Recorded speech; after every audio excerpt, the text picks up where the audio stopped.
Here are the supplies that you need for your upcoming move. Hey, this is Colton with Top Team Moving. Right now I'm going to share with you the supplies that we use to pack up for your upcoming move, starting with boxes. And then paper to protect all the items going into the boxes. You have tape to tape up those boxes. You also have something like a tape gun here. Makes using your tape a little bit easier. You'll have Sharpies. Sharpies are important to label your boxes, possibly label the things going into the boxes. You can mark on the paper. And then we have our blades, knives, anything that needs to be cut. That could be boxes fitting to a certain form, could be tape, could be paper, just anything that needs to be cut. You got that there. So of course we have our white newsprint. This is our packing paper that we use for most of the items, especially the smaller items going into these boxes. That can be used for padding to make sure that things don't shift around, and it can be used to keep things clean as well. Brown paper is a much larger piece of paper. Some people call it paper pads even.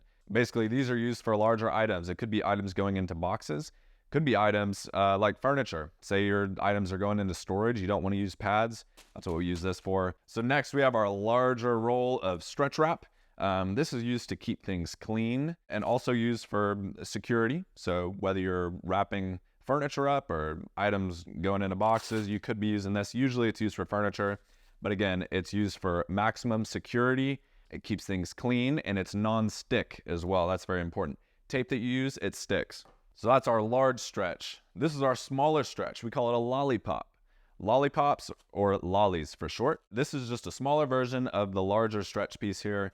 And again, keeps things clean, helps with security, and it's non-stick. So next we have tape. This is brown movers tape. This is probably the most common tape that you'll see movers use. This is clear packing tape. And then you have painter's tape. All of these are different.